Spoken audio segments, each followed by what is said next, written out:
Alô! Ó, voltei aqui com o Carlos Trilha. Puta que pariu. Meu irmão, você de novo aqui, Luiz Felipe Carneiro, alta fidelidade. Terceira vez. É o meu vídeo mais assistido, a minha entrevista com ele. É, o meu também. O cara é um astro do YouTube. É uma celebridade do YouTube. Tu bota lá Carlos Trilha o primeiro, eu e ele. Não, mas é porque foi uma relação que a gente acabou construindo, né? O Trilha é muito difícil de falar. Que ele é de casa, ele não sai, ele não é difícil, não é muito sociável, mas eu te amo muito. Pô, não, eu sou super sociável. Super sociável, só não saio muito de casa. Exatamente, tem que te encontrar pra socializar, né? Eu recebo muito as pessoas em casa. Me convida que eu vou. Opa, já tá convidado. E é uma história bonita porque eu fui... A nossa? É, não é? Porque eu cheguei lá pra fazer um EP quando eu ainda cantava e na verdade o início, né, eu tentando ser cantor, e ele me tratou com muito carinho, mas não só isso, botou as pessoas que eu mais amo da música na minha vida e eu vou ser sempre grato. E são pessoas que estão comigo meio. O Fred Nascimento é meu, talvez, tá entre os 5 melhores amigos que eu tenho, irmão, assim. Você botou todos na minha vida. As das maiores sortes da minha vida foram as pessoas que eu fui conhecendo e colecionando e mantendo essas amizades, a gente cultiva, né? Engraçado que tem gente que a gente pega... Tu, por exemplo, a gente tá há anos sem se falar, mas a gente se encontra e pelo fato da gente ter trabalhado junto, musicalmente, parece que dá uma intimidade eterna, né? Eu não sei o que é isso. Não, e você me salvou com o Dado Dolabella. Sou grato pra caralho. Eu tava numa roubadaça. Eu resolvi uma produção, né, de uma faixa. Não, porque eu nem era o produtor, eu tava tipo você com aquela banda. Eu tava lá, o circo tava pegando fogo, eu só queria, meu estúdio tinha acabado de abrir, eu só queria que ficasse lá, porque eu ganhava por hora. Mas o troço tava aí, foi o Mauro Benzaquim, disse aquilo era um lixo, chamou o Nilo Romero. Aí o Dado Dolabella mostrou a música, o Nilo falou que era ruim, ele mostrou pela segunda vez, o Nilo falou que era ruim.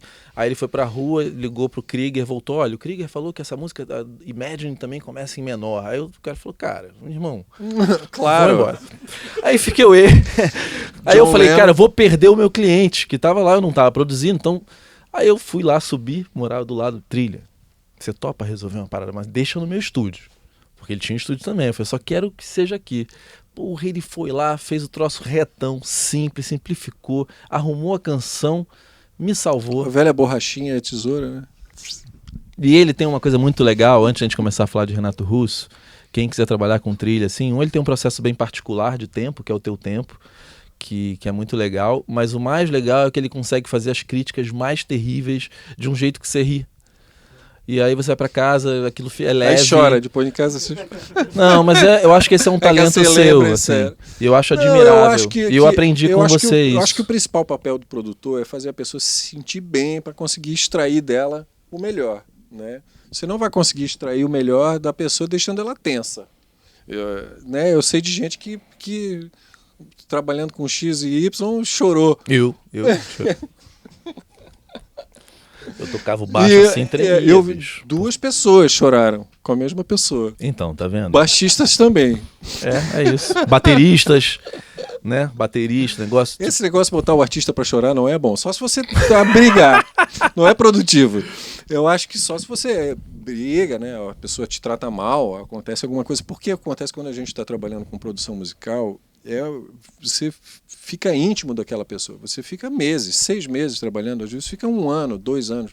Você pode vir o melhor amigo por um tempo. O cara te liga emocionado. Cara, 4 horas da manhã, cara, te amo.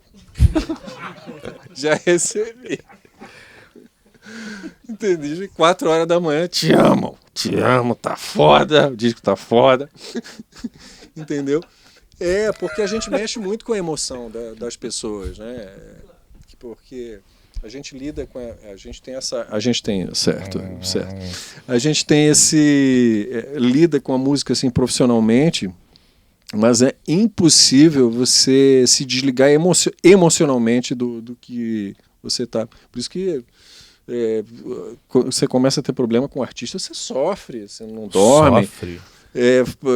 O repertório tá ruim. Pelo menos eu sofro muito. Eu tô conseguindo não sofrer tanto. Tô conseguindo fazer um filtro muito bacana já, e o lance de sentir a vibe da pessoa tem a ver, e tu conseguir também acertar o ponto da distância, que às vezes tu tem que ter. Sabia que isso é muito eu difícil. aprendi. Isso eu aprendi, que eu não respondo muito.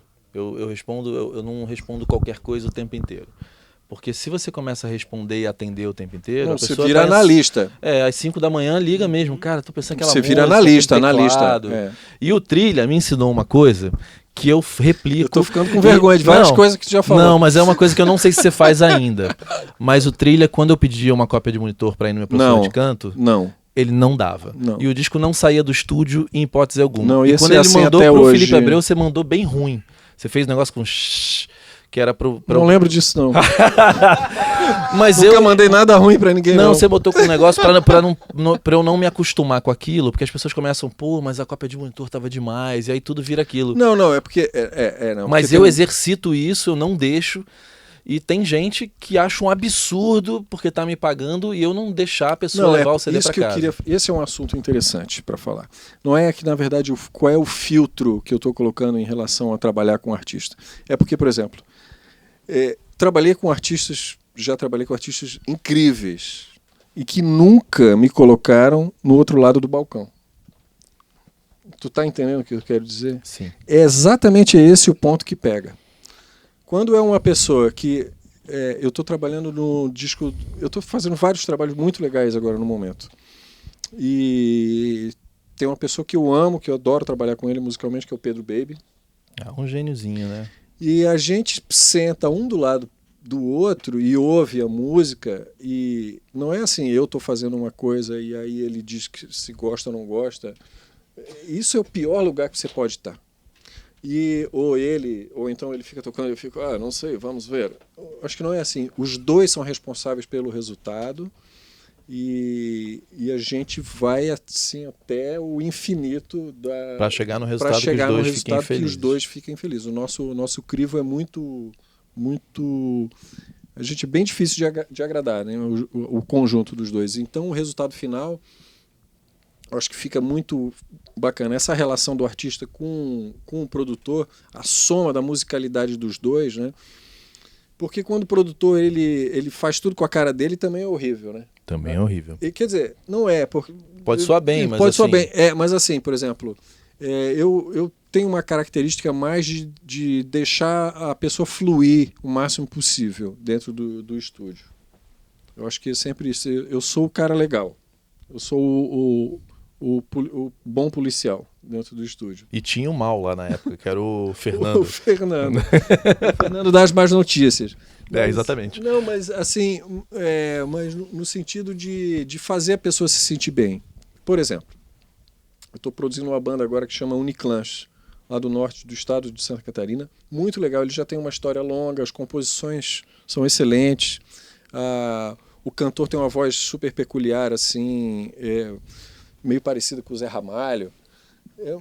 Muito interessante o trabalho. E eles começaram a tocar, era o primeiro dia de gravação, eles estavam um pouquinho tensos assim e tal, eu estava bem à vontade.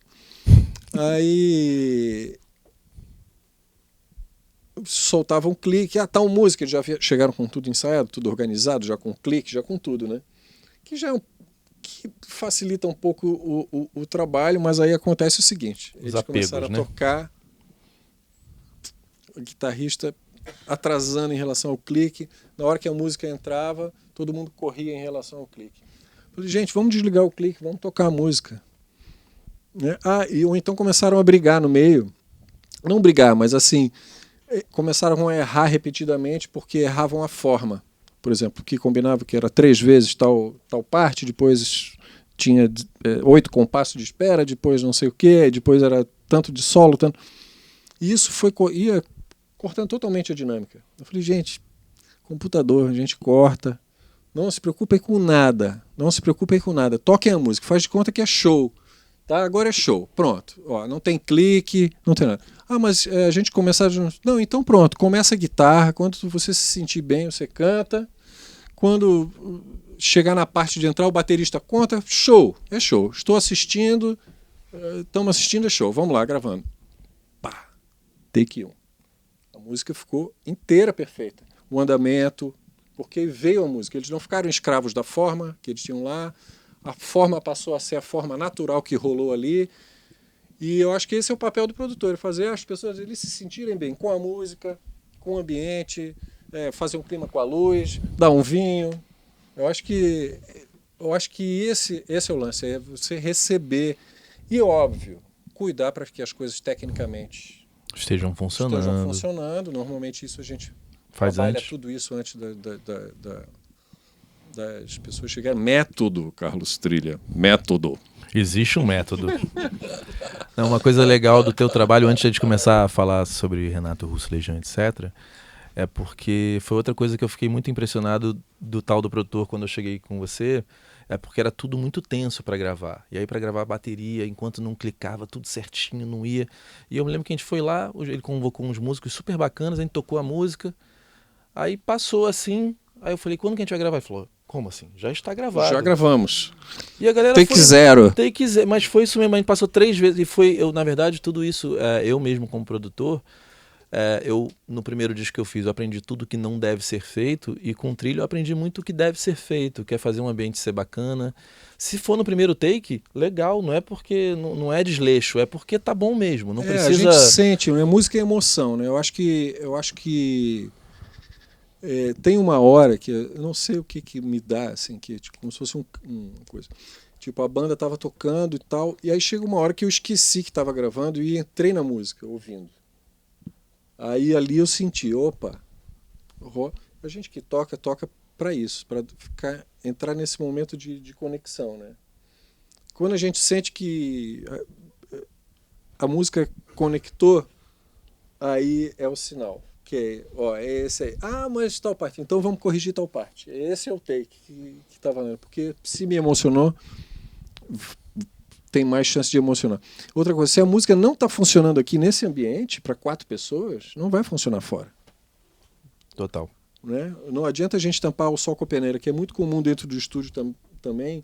Às vezes 2 da manhã, 3 da manhã, as pessoas estão cansadas e começa a ficar tudo ótimo. Não, esse baixo tá ótimo. Começa a ficar tudo ótimo de repente. Isso, tá bom. Né? Às vezes para e recomeça no dia seguinte, né? Vem cá, eu chamei o Luiz Felipe Carneiro aqui pra gente falar sobre Renato Russo e Legião Urbana. E aí, como é o único jornalista aqui presente, comece o papo. Bom, tô completando o meu álbum, né, de figurinha, porque já teve Fred, Jean e o Trilha agora. O Trilha eu já conhecia antes, e eu sempre falo que o melhor show que eu vi na minha vida foi a Legião no Metropolitan, né? Então inesquecível, para mim também foi inesquecível. A banda tá completa, né? E uma coisa que ele tá fazendo que eu acho muito legal, que eu tô fazendo aqui também, é porque muita gente quer entrevistar só o artista, pouco se entrevista o produtor. Os músicos ninguém entrevista. Então, assim, ele tá... Ninguém lembra mesmo. E ele tem entrevistado a banda do Chico. Eu chamei o Dade pra cá, que pra mim é uma entidade, o Dade. Banda então, do Chico, banda C, do Caetano. As pessoas que fazem o lance funcionar. Falam coisas que, de repente, o Chico e o Caetano não falariam. Exatamente, porque não se lembra. Não... As maluquices dos artistas, quem lembra são os músicos. Mas eu acho que essas pessoas são fundamentais para a obra, né? O Dade é um cara que... Eu sempre falo muito dele, que eu acho que é um cara que deve ser entrevistado muito, porque ele faz parte de processos artísticos que mudaram a minha vida. Eu também. Fora que é um queridaço, né? E veio aqui numa humildade, contando várias histórias. Ele é tão humilde que a humildade dele assusta. Porque eu lembro que quando eu conheci ele, eu levei um susto, assim. Em 97, o Tom me indicou para fazer um trabalho com o Carlinhos Brown. E a Marisa estava produzindo e tal. E aí eu cheguei lá no Impressão Digital na Barra com...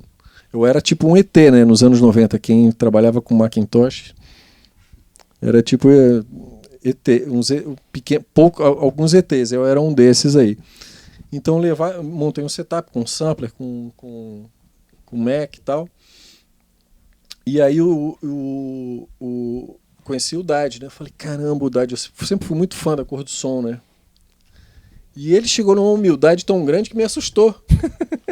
Falei, nossa, que humilde, né? Que legal, puta, ele é muito gente fina, muito humilde, né? Muito gente fina. E temos que contar essas histórias, né? Dessas pessoas. Assim como o Carlos Trilha está aqui. Vamos lá, a primeira pergunta é sua, cara. Você estava falando de produção, que hoje você produz bandas novas.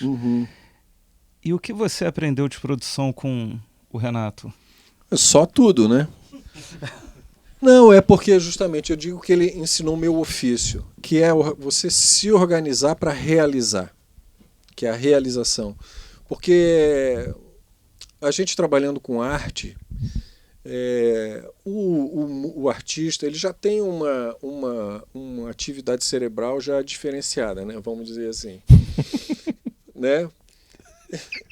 Os artistas normalmente têm. Então, essa questão da organização é a diferença das pessoas que eu acho que conseguem botar uma carreira musical para frente em qualquer área e das pessoas que são super talentosas, mas que passam anos perdidas. Até que às vezes chega um anjo e diz, não, vem cá, vem comigo, e cuida daquela pessoa e conduz ela no trabalho artístico junto, né? O Renato, por exemplo, é uma pessoa que sempre percebeu as coisas especiais nas pessoas. Então, o cara, né? Todos nós somos limitados, musicalmente, pessoalmente, intelectualmente. Ninguém é ilimitado.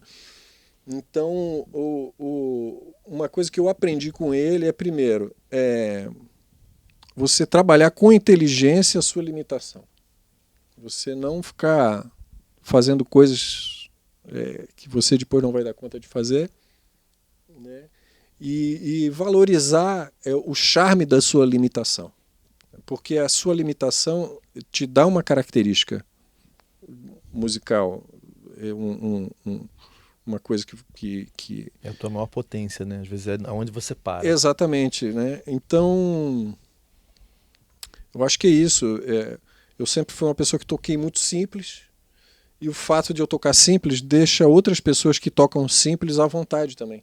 Então, eu acho que o meu caminho sempre foi junto com os trabalhos musicalmente mais simples, e talvez seja por isso que sejam tão populares assim.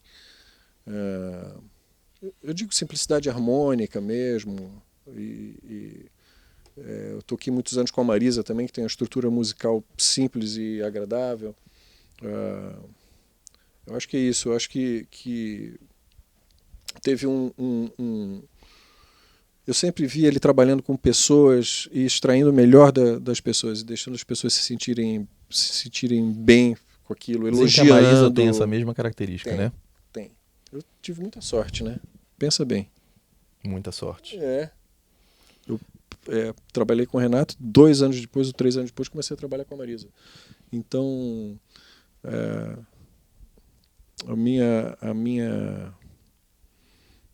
as minhas referências são bem altas, né? De bons seres humanos também, né? Bons seres humanos e com visão artística do todo, né? Isso exatamente que o Pupi estava falando aqui. A estética vem antes, né?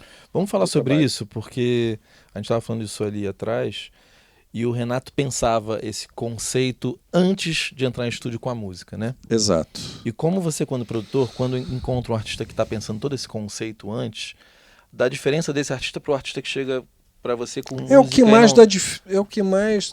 Aí você começa a entrevistar.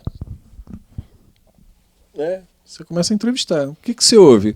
Que disco está na sua cabeceira? Tu ouve agora aquele... Que CD você levaria para uma ilha deserta? Não rola essa. É isso. Você vê como a pessoa como a pessoa se veste. Eu acho que está tudo dentro, tudo faz parte. Principalmente dentro do universo do rock, né? Você logo... consegue destrinchar da onde ele veio, para onde ele quer ir, né? Mas o Renato chegava já com a ideia meio concebida, né, até o produtor, o né? Renato é uma coisa que eu quero deixar claro, assim, que a minha relação com ele foi muito de professor e aluno mesmo, assim. Eu tinha um conhecimento técnico que que completava a vivência artística dele. Isso foi foi um casamento muito, muito feliz nesse sentido, porque eu conseguia suprir justamente a parte que ajudava, auxiliava ele a realizar. Então eu tinha só com 01W e tal, não sei o que, eu sempre me virei com nada. E a gente no apartamento dele, eu com o 01W ali, a gente conseguia fazer arranjo de orquestra sinfônica, entendeu? E fazia toda a banda e tal, não sei o que. Ele tocava o violão, cantava e eu programava tudo. Então a gente conseguia, só eu e ele, fechar o conceito das coisas antes de chegar no estúdio, pensar em tudo. E ele é muito figura, né? Trabalhando. Muito figura. Porque... e sempre voltado a essa questão estética. Não é porque eu estou tocando bem ou não estou tocando bem. A questão é estar dentro ou não estar dentro do conceito esteticamente. Então, se eu fizesse uma sétima maior, uma coisa já assim... não... esse dedo, não. Ele ia... Maravilhoso. Esse dedo, não. Tá bom, aí para aquele acorde aqui, dedo, não. Ou então, às vezes... Maravilhoso. E ele fez eu perceber que eu tinha dentro de mim também uma musicalidade que eu não me dei conta que eu tinha. Ele me obrigou a trabalhar a minha intuição antes da... Porque eu vim da música erudita e toco desde os 2, 3 anos, então eu nunca tive muita dificuldade técnica de execução, né?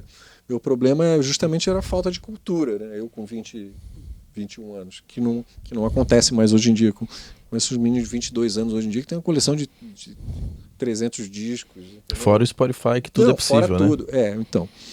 Então, eu não tinha muita cultura musical, assim, tudo, mas tinha uma facilidade técnica, né, de realização e que casou muito bem. E a minha escola musical que eu tive no Sul foi tocando rock and roll e eu saí do erudito para bandas de rock e cheguei no Rio, toquei com o Léo Jaime e fui tocar com o Léo Jaime. Eu não tive um contato com o jazz, com o lance daquela harmonia quartal que todos os tecladistas estavam fazendo aquilo. Então eu acho que eu tinha um jeito diferente de tocar também, porque eu não fiz esse outro caminho. Então, o Renato, por exemplo, falava que eu era o Nick Hopkins. Pô, você é o Nick Hopkins. Parece o Nick Hopkins. Eu não sabia quem era. Só que era um dos caras que mais me influenciou, porque justamente Nick Hopkins era o pianista que tocava com os Rolling Stones.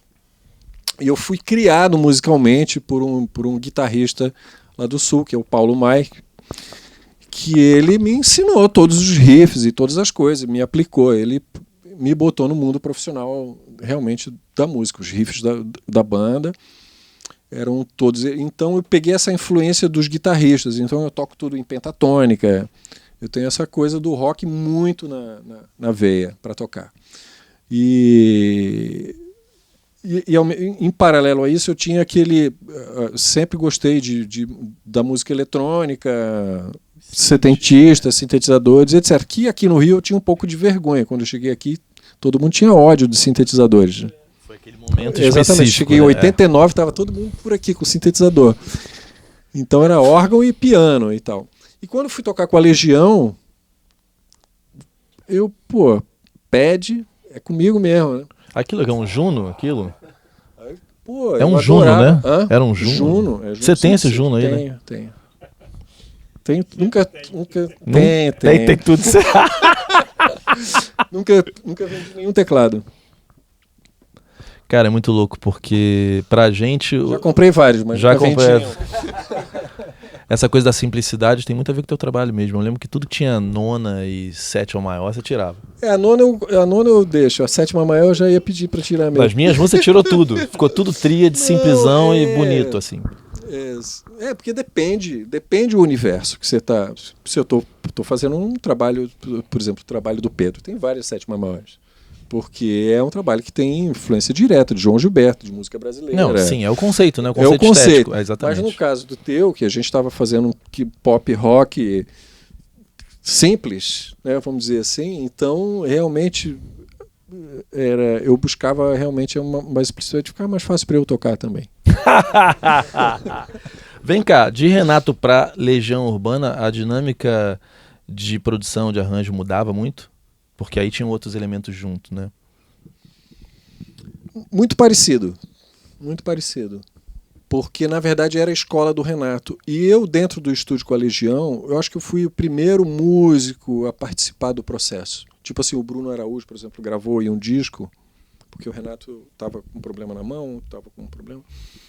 E ele foi lá, chegou, tocou e pelo que eu sei, né, ele chegou nas sessões de gravação e tal.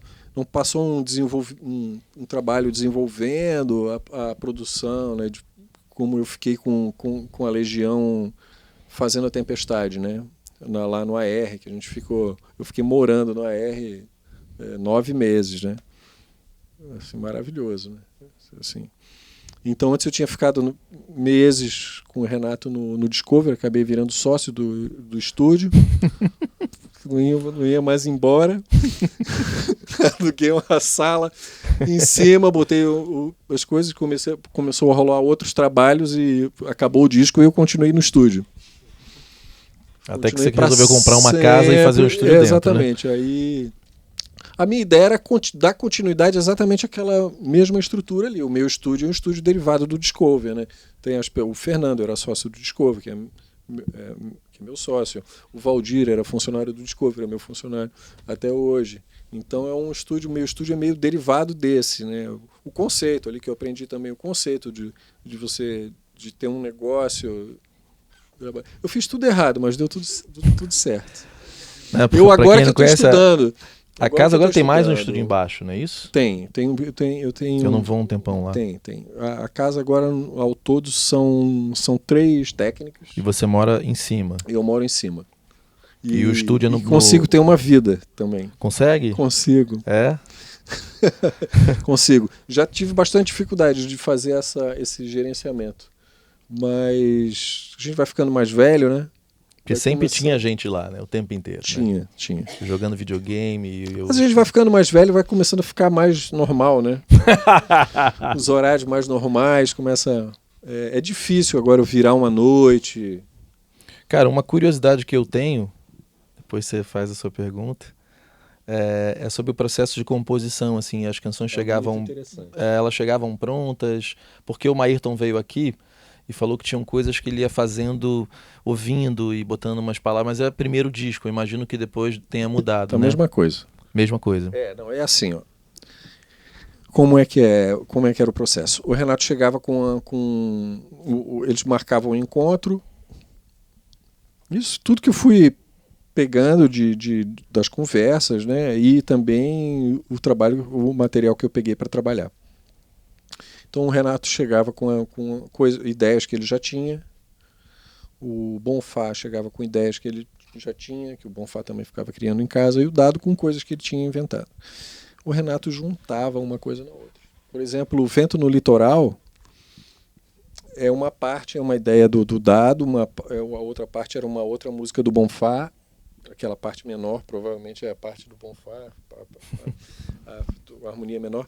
Então o Renato tinha esse talento de ir juntando as coisas e todo mundo colabora. Ele puxa muito das pessoas. Ele fica, faz um piano nessa música trilha. Um piano, qualquer coisa genial tá ótimo.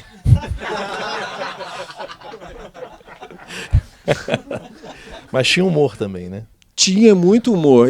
Eu acho isso importante falar isso do Renato, porque eu sempre vejo os vários Renatos russos, covers, que tem centenas. Eu sempre vejo que rola um drama, né? Tem sempre um drama. Cachecol, tem sempre um drama na foto.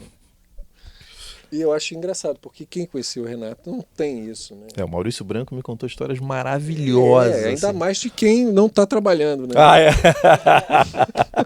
Porque eu tinha muito essa relação de tutor e aluno, assim, né? Vamos dizer, com ele. Ele 10 anos mais velho, né? Pô, cara super famoso, né? Super famoso não, mas assim... Consagrado como artista mesmo, respeitado como muito artista. respeitado. Né? Exatamente, isso que eu queria dizer, um cara super respeitado. E de perto, todo mundo tem as suas limitações, suas dificuldades, todo mundo é inseguro, todos os artistas são inseguros. No fundo, não podem passar isso, né? Porque ninguém é fã de gente insegura, né? Imagina, chega o cara aqui para cantar, ninguém vai ser fã. Eu acho que o artista é justamente aquela pessoa que você é admirado porque você está fazendo uma coisa que é difícil fazer, né? Senão não ia juntar. Se fosse uma coisa fácil que todo mundo fizesse. É porque é muito fácil também. Só abrindo um parênteses, eu estou bem falador hoje, hein? Tá maravilhoso. Só abrindo um parênteses, porque é muito fácil os músicos criticarem outros músicos e artistas e tal. Ah, porque o artista tal é horrível, porque tal coisa é horrível. Mas segura aquela onda lá. Vai lá no lugar, né? Tem um artista que se traveste, super famoso, e que os músicos falam muito mal. Nossa, um horror, a música no Brasil. Segura aquela onda lá, meu filho. Vai lá agora, vai lá cantar. E vê se é fácil. Não é fácil, né? Não é. Então, e de perto, todos os artistas têm uma insegurança, têm uma dificuldade musical e tem coisas incríveis também. O Renato, eu fiquei muito espantado com a musicalidade dele. Eu já contei, eu acho que todo mundo sabe disso, que eu não gostava de Legião Urbana, né? Eu não era fã. Porque para os músicos... Os músicos da época achavam... Ah, não, Legião exato. Urbana. E eu curtia rock e tal, então eu tinha essas... Né, eu ouvia Pink Floyd, Led Zeppelin, Rolling Stones. Então, esse tipo de eu ouvia muita coisa, música erudita também e tal, mas assim, dessa parte essa minha faceta, vamos dizer, de músico de banda, sempre tive muito essa influência. Então Legião Urbana eu ouvia, e pela simplicidade justamente não sei o que, imagina, eu com 16 anos, 17, não gostava. Mas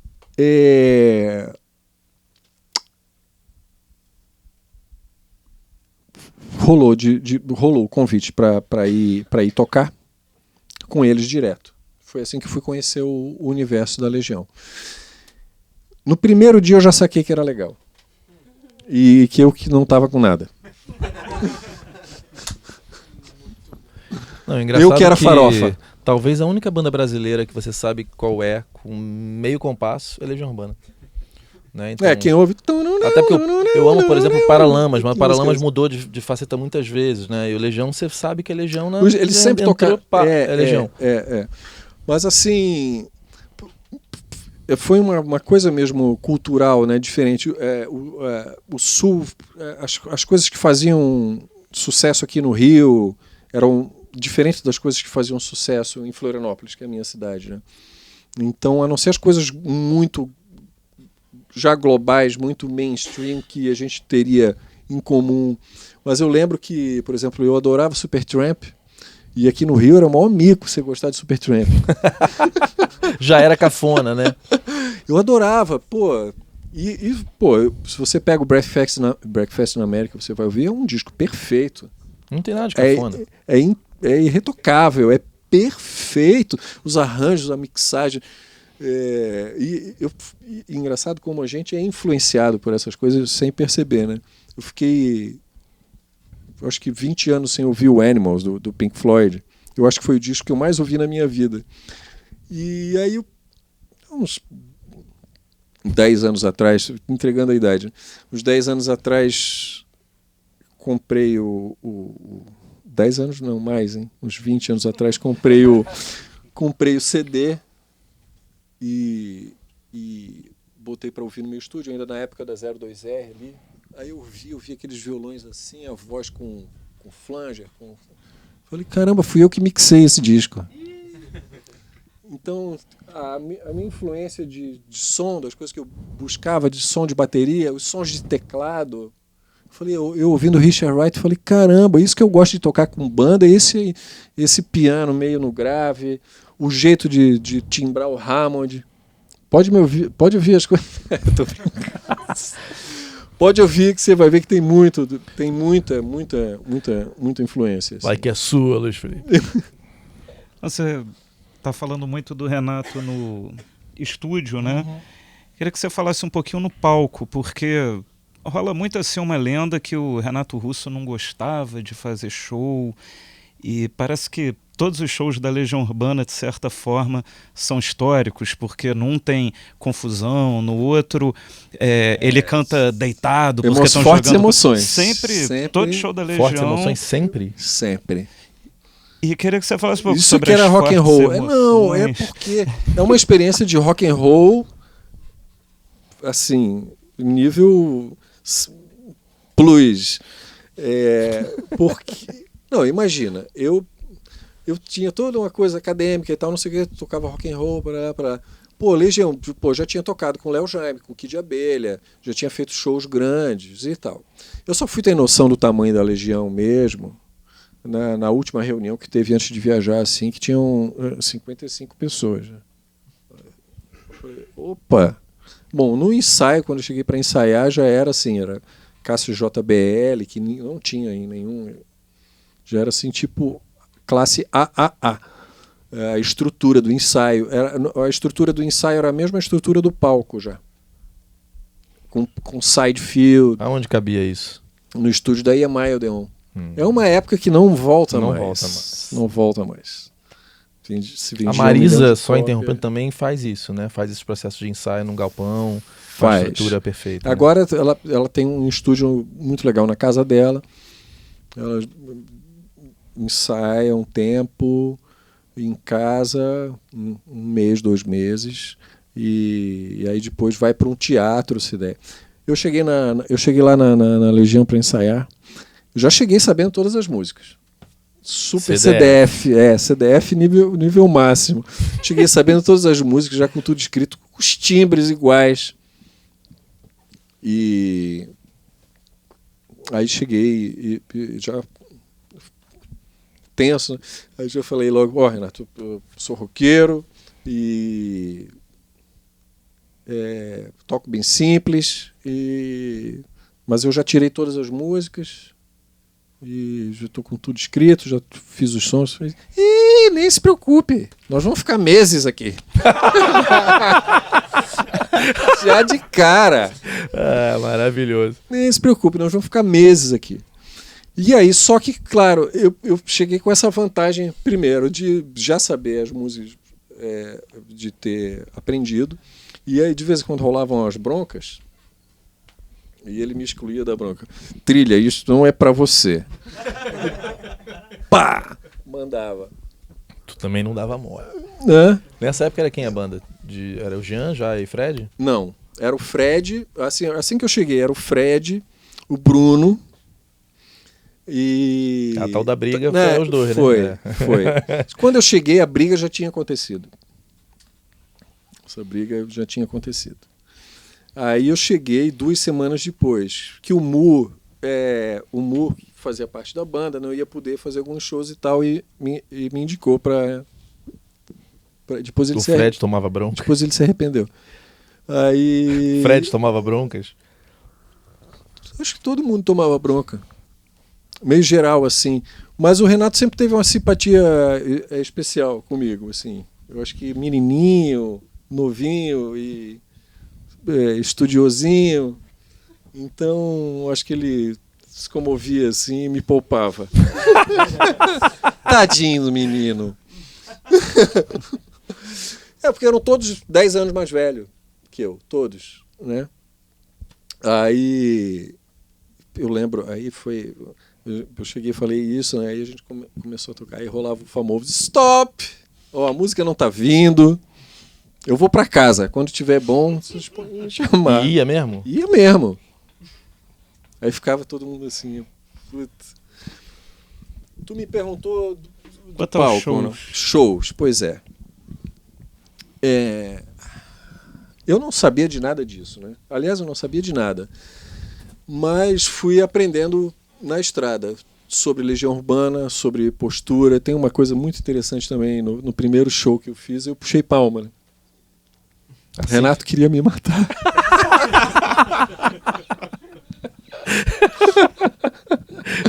Foi eu acho que é a única vez que eu levei uma bronca dele depois do show. Porque rolou o primeiro show, aí rolou o primeiro show, aí, pô, foi ótimo, né? O negócio lotado, uma loucura. Foi em Uberlândia. A gente rolou. Eu vou fazer cronológico então para não ficar confuso. Rolou essa reunião com 55 pessoas, né? Eu falei, meu Deus, primeiro a mesa de som que ia ser, que era uma mesa incrível, e foi tudo assim, né? foi sendo construído assim dessa forma, que aí eu fui me ligando do tamanho da situação. Outra coisa bem diferente em relação aos outros trabalhos era o valor do nosso cachê, que era mais que o dobro do normal de mercado, era 150% a mais. Que beleza, hein? Uhum. Quem paga mais? É Djavan. Então, uma tabela a mais do que o Djavan paga. O Djavan pagava 4 tabelas, a gente ganhava 5. O Fred me contou que ele teve. Foram épocas muito boas. Muito boas, exatamente. Tempos que não voltam mais. Não, imagina. Você ganhava. Era $2.500. Entendeu? Agora, hein, com 4 pontos. Por show. Bom, né? Então você fazia. Tudo bem, fazia pouco show, mas, bicho, era Hollywood Rock. E esse processo de 4 meses era uma brincadeira ou foi 4 meses? Não, mesmo? foram 3 meses de ensaio. 3 meses de ensaio. Aí tudo bem, no final desse processo todo, 1000 coisas aconteceram. Fred saiu, né? Porque durante um dia a gente estava lá ensaiando. E aí o Fred e o Bruno se olhando. Não sei o que se olhando. Climinha, né? Aí o Renato sacou e aí... Não quero mais olhar, não vou aqui reproduzir, mas foi uma bronca bem feia. Eu sentei. Eu tava assim, ó. Os 2 teclados assim, eu sentei.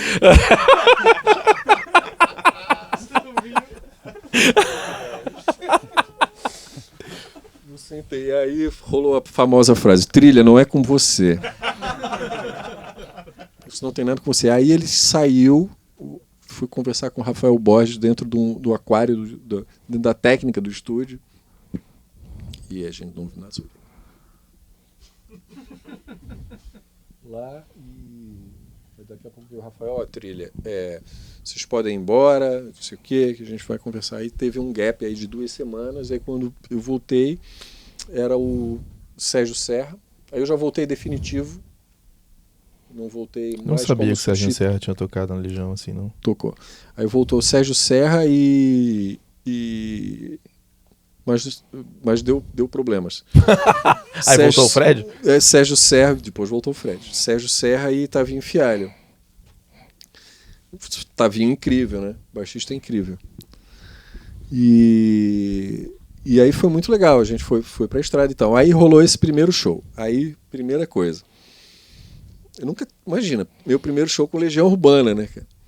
E eu não tinha noção de nada, nem do tamanho da Legião Urbana, nem da loucura que era.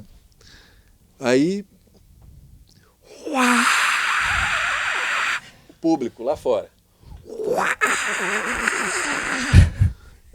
Tipo, apagou a luz. Aí eu falei, espera pra quando entrar. Até a terceira música, isso não é figura de linguagem, tá? Até a terceira música eu não consegui ouvir uma nota. Tipo Beatles, né? Era uma loucura. Não fazia diferença tocar ou não tocar. Eu tô falando sério. Entrou fazendo...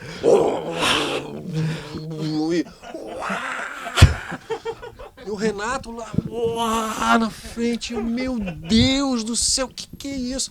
Aí eu tocava, não acontecia nada. Eu tirava a mão, não acontecia nada. Pô, eu não conseguia. E eu tava com 2 caixas enormes no meu lado. Vocês não têm noção do nível. Assim, era mais alto que a turbina de um jato, sabe? A galera, né? É um negócio de... E assim, o público tentando entrar, confusão, tudo ao mesmo tempo. A luz linda. Eu nunca tinha visto uma luz tão linda em show. Maneco Ele era Kinderé, cuidadoso com isso, né? Maneco Kinderé. A luz é assim, espartano, assim, uma simplicidade e pá, muito chique, muito chique. E aí aquela luz linda, eu falei, nossa, que luz foda. E nada, som de nada. Aí umas pessoas no palco. Aí veio o segurança, o Carlão. O Carlão tinha 2,5 metros. Assim. Mas assim.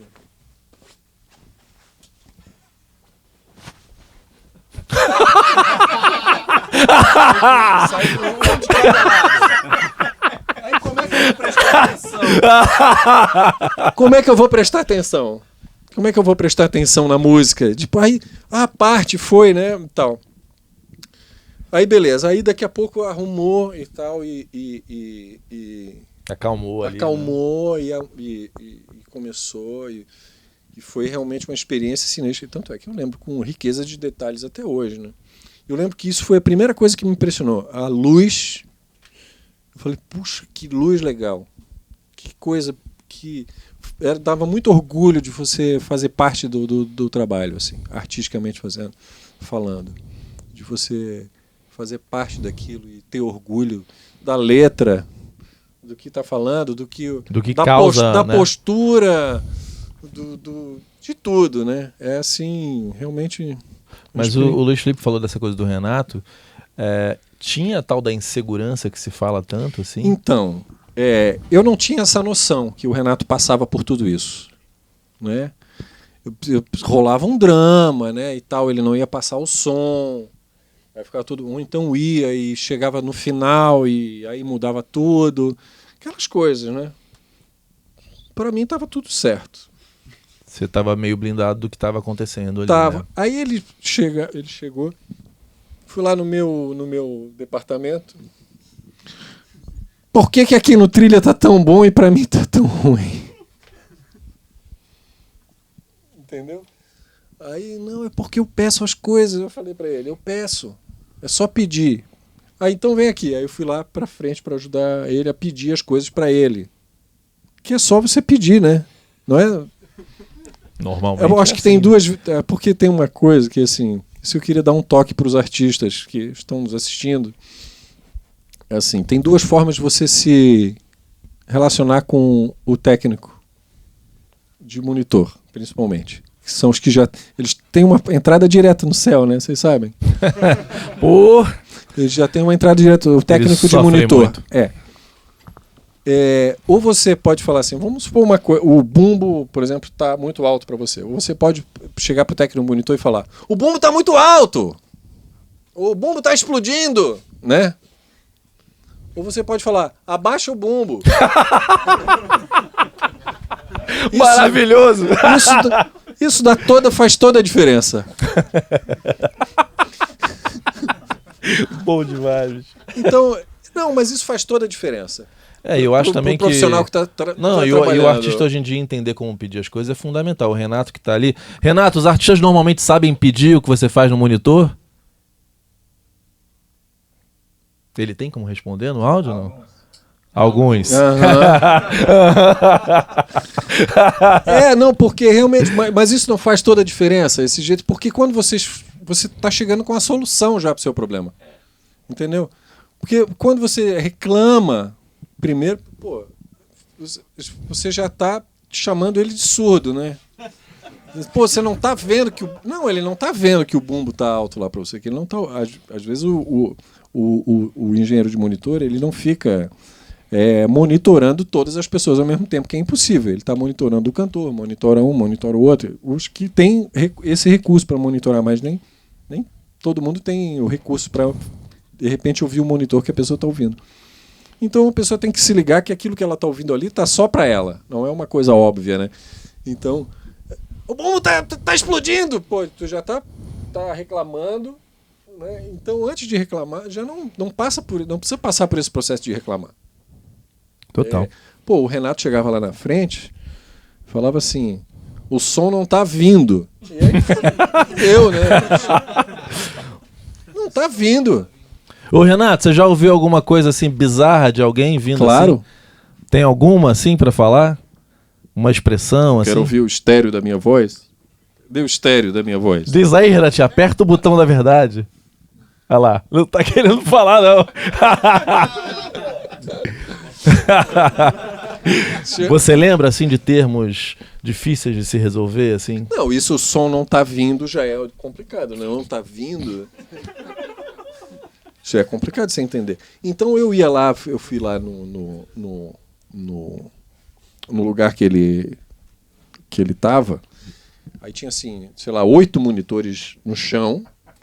Tu fazia um ato, quase caía duro.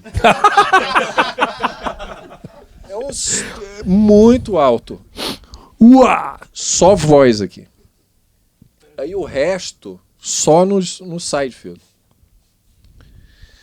E aí ele... o bumbo.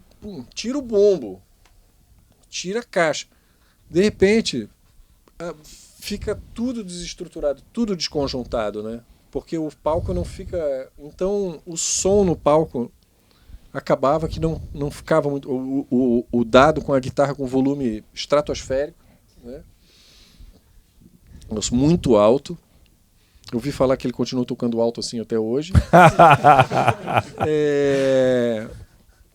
E o Fred, né, tendo que conduzir tudo no violãozinho ali.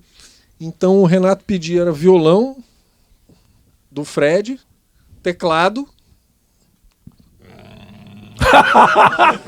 para dar a base dele de harmonia. Então tu chegava ali no lugar dele, no side só tinha teclado e hi-hat.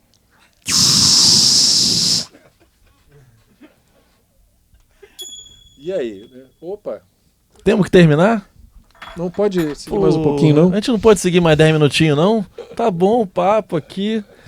Tem mais uma última pergunta, Luiz Felipe? Não, eu tô... voltando... Maravilhoso, né, escutar essas histórias. Diga-se de passagem, obrigado. Eu não tava... Porque eu tava pensando, o que eu vou falar hoje, né? Eu falei, eu não preciso... não preciso me preparar, na verdade. Isso já tá, papo, né? Tudo dentro. O papo no início, que tá falando de estética, né, dos discos. A Legião Urbana é uma banda de álbuns. Você pode perguntar 10 fãs diferentes da Legião Urbana e de repente cada um vai ter um álbum predileto. Tanto que eles agora estão fazendo turnês tocando álbuns ótima essa ideia, né? inteiros, né? Aí às vezes eu paro para pensar, é um exercício de imaginação mesmo. Uma Legião Urbana hoje, se o Renato... porque hoje as pessoas parecem que não dão mais bola pro álbum. Não sei, depende das pessoas. Tem gente que... E depende do artista também, não, né? Olha só... Você acha que ainda teria essa preocupação? Entende? Não sei, eu acho que varia. Essa pergunta é muito difícil, eu acho que a gente não tem uma resposta. Porque... o Renato ele sempre foi muito visionário, assim, né? Com todos os passos dados pela Legião Urbana em relação ao que música de trabalho ser, como vai ser a estética do disco, etc. Sempre foi ele que decidiu. Não foi a gravadora que decidiu. Pessoas ajudavam isso, vamos fazer isso, vamos fazer aquilo. No começo, tem aquele negócio, você tem que gravar o Globo de Ouro, você tem que fazer tal coisa. E depois ele achou que para a postura... Então ele não ia fazer o Faustão, ia fazer o Serginho Grosman, que era mais rock and roll, né? Muito mais rock and roll, né? Você fazia o programa livre e tal, de tarde. Então, Ele sempre teve essa visão. Eu fico muito... Às vezes eu fico divagando sobre isso. Às vezes eu e o Jean... Eu trabalho com o Jean até hoje, né? A gente... Eu e o Fred, nós somos amicíssimos. Então, outro dia a gente estava conversando justamente como será que o Renato ia estar... Usando o Instagram. Exato. Primeiro que ele tinha muita dificuldade com essas coisas tecnológicas, né? Então eu dentro do estúdio, eu era o oposto. Eu já ficava logo interessado em tudo, queria saber como é que mexe em tudo como é que funciona. E ele sempre foi muito... Ele é o cara do caderno, entendeu? Do caderno. Ele tinha 2 cadernos, um rascunho e um... Ele passava limpo, né? Tudo que ia ser feito, eu era feito no dia do estúdio, ele escrevia tudo no rascunho e tal. No final do dia, ele ia pegar método Carlos Trilha. No final do dia, ele passava tudo a limpo. E aí, no próximo dia, era daquele que estava passado a limpo que ele partia para... Super metódico, né? Super metódico. Bom, a gente tem que finalizar esse Mas papo agora que começou maravilhoso. Essa parte... Querido, muito obrigado, Adorei. Viu? Quero vir aqui de novo. Pô, vamos marcar. Quero vir aqui para tocar. Porra, vamos fazer o show dos Synths aí um dia, Vamos. né? Querido, porra, obrigado pra caralho a gente tá aqui de novo. Do caralho. Terceira vez. Obrigado, viu? Eu que agradeço. A gente tem que chamar o Bonfire e o Dado numa outra oportunidade, nós dois, né? Fecha tudo. Valeu, gente. A gente volta já já.